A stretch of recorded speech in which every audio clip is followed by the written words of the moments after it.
Before we get started, let me remind you of how important understanding the math behind compound interest is. I was in accounting classes and finance classes. I knew the answers to these questions, but when the calculator spit it out to me, I didn't know what the numbers meant. Therefore, I didn't really believe them, and therefore I didn't really do anything about it. By taking the time to really know what these numbers mean and how they work, it really could be the difference between motivating you to do this and not. So here goes. So let's say you saved $100 per month for the last year, and now you have $1,200 saved up. I own a business, and we've come up with an agreement. You're going to loan me the $1,200, and I'm going to pay you back 10% interest at the end of the year. So the agreement is at the end of year one, I'm going to pay back the entire amount of money I borrowed from you plus the interest I owe. Based on this agreement, at the end of year one, when we meet again, I will pay you back the $1,200 plus $120 in interest, which means I will pay you back a total of $1,320. Now, during the same year that I borrowed this money from you, you were continuing to save $100 per month. So at the end of the year when we meet, not only do you have the $1,320 that I've paid you, you also have the $1,200 that you have saved up during the year as well, which means at the beginning of year two, you will have $2,520. Now let's say that we make the same agreement again. I'm going to borrow the $2,520 from you and pay you back that money plus 10% interest at the end of the year. If so, how much interest will I have to pay you at the end of year two? Very good. I will pay you back $252 in interest plus the $2,520 that I borrowed. So at the end of year two, I will pay you back $2,772. And now you have not only the $2,772, but you also have the other $1,200 you've saved. So now you have $3,972. Again, we make the same deal. I borrow all of your money and agree to pay you back 10%. How much will I pay you back? That's right. I will pay you back a total of $4,369.20 at the end of year three. That will be the $3,972 that I borrowed from you plus the $397.20 in interest that I owe you. And again, you've saved the $100 per month for the next year, and so now you have a total of $1,200 plus the $4,369.20 that I paid you back. Now you have a total of $5,569.20. And if I borrowed the money at 10% interest again, I will pay you back $556.92 in interest for a total of $6,126.12. And you've saved another $1,200. So you'll have a total of $7,326.12 to loan me at the beginning of year 5. And at the end of year 5, I will pay you back that money plus $732.61 for a total of $8,058.73. Now I'm going to go ahead and push this on out to 10 years. And as you can see in year 10, at the beginning of the year, you will have a total of $19,124.91 to loan me. Now, I would like to make one comment before we go any further. Don't ever loan your money to your friends, no matter what. Now, if you want to give it to them, that's fine. If you want to quickly end a friendship, loan them money. No one, not me, not anyone. The example I'm giving is just that, it's an example. All I'm doing here is trying to explain compound interest.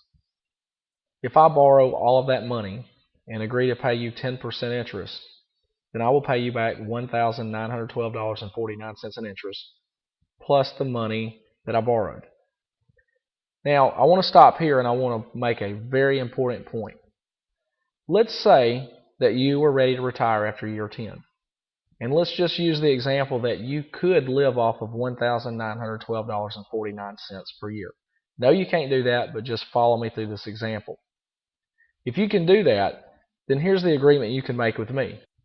You could say, hey, Butch, you go ahead and you borrow the $19,124.91 year in and year out until the day I pass away. And when I pass away, you just pay all of that money to my trust. All I want you to do until then is I want you to pay me 10% on that money. If I agree to do this, then here's what happened. You can now retire and you will receive $1,912.49 from me each and every year until you pass away. Which means if you can live on this amount of money, you can retire and not have to change your lifestyle at all.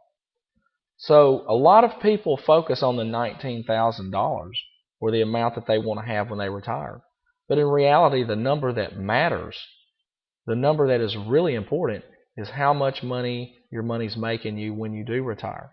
So I suggest you focus on that number. Now that you have a true understanding of what compound interest is and how the math works behind the money, I want to provide you with a free spreadsheet that will allow you to see exactly how much money you need to save each and every month in order to retire with the money making you as much money as you need so that you can live the same lifestyle as you are now while you're working full time. So in this example here, if you save $100 per month and earn 10% interest, and you're going to retire in 30 years, then you can expect to have $197,392 when you retire. And more importantly, that money will make you $19,739.28 each and every year until you pass away. But let's say your goal is to have enough money that your money is making you $50,000 per year when you retire. Well, if that is the case, what you'll have to do is come up here and change this number. You change it to 200. Do you see how that jumped to $39,478? That's not quite the $50,000, so you will have to keep bumping that up. Let's say to 250. Now we're getting close. And we'll just keep changing it until we get there. $255 earning 10% interest is what you would have to save each and every year for the next 30 years in order to have enough money making you enough money to retire comfortably. And one thing I want to point out to you, there's a couple more things. Number one, notice that you don't have to be a millionaire to retire comfortably. In this example, all you would need is $503,000 when you retire in order to be able to make $50,000 a year on that money. A lot of my clients have told me that prior to meeting with me, they felt like they would need at least $1 million or more to retire wealthy. And after we've gone through this exercise, they tell me that it takes a lot of pressure off of them to know that that's not the case. If you're used to living on $40,000 a year, well, don't you think that all you need to live on for the rest of your life would be $40,000 a year and still feel comfortable? Well, if that's the case, all you need is about $400,000 or $500,000. Now, $400,000 is a lot of money, especially if you have none right now, but it's a lot less than $1 million. So keep that in mind as you continue through this lesson. One other thing I want to point out to you. In every example I've used so far, we have used 10% interest. I've done that because it's easy to calculate 10% in your head. But in reality, a number of people may not be comfortable with such a high interest rate expected to be earned on their money. So you can change this to 8%. But when you do, I want you to notice how much of a drop you get on the annual interest earned. You see how it dropped down to $27,000? That's how important the amount of interest you earn is. By simply dropping it by 2%, now saving $255 a month for 30 years goes from having $503,000 a year to only $346,000. And if this is the assumption you use, you're going to have to go back and jump this number up until you get back to the $50,000 that you were wanting. So that's close enough there. So at 8% interest, you would have to save $460 per month for the next 30 years in order to retire comfortably. And notice you would also have to retire with more money, not just $500,000, but $625,000. One other point, and then we'll be finished with this lesson. Notice how much of a difference time makes. In this example here where you save $460 a month and earn 8% interest on your money, after 20 years, you will have $252,000 earning you $20,000 per year. But only 5 years later, if you continue saving $460 a month and earn 8% interest on your money, you jump from $252,000 to $403,000 per year, and now the money's making you $32,000 per year. And then look at only 2 years later. If you continue that for 27 years, it jumps to $482,000, and your money starts making you $38,000 per year. What this is showing you is how important it is to start now. Time is a very crucial aspect of this, and I will show you that when we get back to Ben's penny in just a moment.